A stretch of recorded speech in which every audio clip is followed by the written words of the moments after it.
तारीख़ मिली आहे 22 जनवरी जे स्टेटमेंट रिपोर्ट थी, ॿियनि अक्यूज़ जी स्टेटमेंट रिपोर्ट थी ऐं फाइनल शायदि आर्ग्यूमेंट जेके आहिनि उहे थींदा 22 जनवरी। उन खां पोइ फ़ैसिलो मुतवक़ा आहे। मौजूदा मुल्की सूरत हाल अजीब क़िस्म जी आहे, अनसर्टेनिटी आहे, स्पेशली जेके ॿ सूबा आहिनि फ्रंटियर ऐं बलूचिस्तान, उते हालात सही कोन्हनि के। इकोनॉमिकल स्पेस भी तमामु घणो आहे पाकिस्तान में। अलाह कंदो त पाकिस्तान इन्हनि सभिनी मसइलनि मां निकिरंदो। ऐं ॻाल्हियूं त थियनि पियूं त नवां सूबा ठहनि, ॻाल्हियूं थियनि पियूं त 28वीं तरमीम थिए। मां सम्झां थो त नवनि सूबनि सां शायदि पाकिस्तान जा मसइला हल न थियनि। मां सम्झां थो त अगरि जीअं मुशर्रफ साहब जे दौर में स्ट्रॉन्ग बलदियाती निज़ाम हो, हिकिड़ो स्ट्रॉन्ग बलदियाती निज़ाम ठाहियो वञे ऐं डिवीज़ननि खे ऐं ज़िलनि खे मज़बूत कयो वञे ऐं वफ़ाक़ जी तरफ़ां डायरेक्ट पैसा उन्हनि खे ॾिना वञनि जीअं मुशर्रफ साहब जे दौर में मिलंदा, त उहे पैसा हाणे था अचनि सूबनि ॾे, सूबा उहे पैसा ट्रांसफ़र कोन था कनि ज़िलनि ॾे, तंहिंजे करे जेका आहे उहा डेवलपमेंट कोन्हे, कुझु तरक़ी कोन्हे।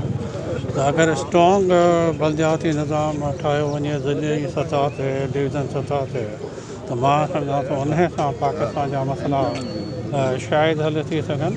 पर नवनि सूबनि सां त हिकिड़ी नओं पेंडारो बॉक्स खुली वेंदो ऐं मां नथो सम्झां त नवे सूबनि में पाकिस्तान जे मसाइल जो हल। सर जूनियर साहब सां ॿ टे दफ़ा मुलाक़ातूं थियूं ऐं जूनियर साहब चयो त मां फेबररी माह पंहिंजी पार्टी अनाउंस कंदुमि। मूं वटि महिरबानी करे आया बि आहे, मां बि वियुमि उन्हनि वटि। हाणे रिसेंटली 2 महीननि खां शायदि इंग्लैंड में पंहिंजी ज़ाती मसरूफ़ियात जे करे वापसि ईंदा, त मुलाक़ात थींदी, त उन खां पोइ चई सघिबो त उन्हनि जो छा हलाए। हाणे ॻाल्हि इहा आहे त हाणे मां जुडिशरी खे छा चवां, जुडिशल मैटर ते मां तबसरो नथो करे सघां त सही थियो ग़लति थियो, मूंखे उन केस जी वधीक ख़बर कोन्हे। तोशा खाना में रुगो इमरान ख़ान त कोन हो, तोशा खाना वारे मसाइल में त घणा ॿिया माण्हू बि आहिनि जिन्हनि तोशा खाना मां शयूं वरितियूं, कानून जे हिसाब सां वरितियूं। त इहो यकतरफ़ा का बि शइ जेको अगरि थिए थी त पब्लिक ऐं आवाम सम्झंदी त बाबा इहो यकतरफ़ा हिकिड़े माण्हू सां रुगो इतसाब पियो थिए। पोइ तोशा खाना में जिन्हनि ॿियनि बि वरितियूं आहिनि, किननि गाॾियूं वरितियूं आहिनि, किननि छा वरितो आहे, कंहिं छा वरितो आहे, त पोइ सभिनीनि ते कार्रवाई थियणु खपे। हिसाब सां तोशा खाना मां का शइ केरु वठे थो त पोइ उन ते न त पाकिस्तान में नयनि सूबनि सां वधीक पेंडारा बॉक्स जे मसाइल वधंदा, घटि कोन थींदा। मां पहिरां ई चई चुको आहियां।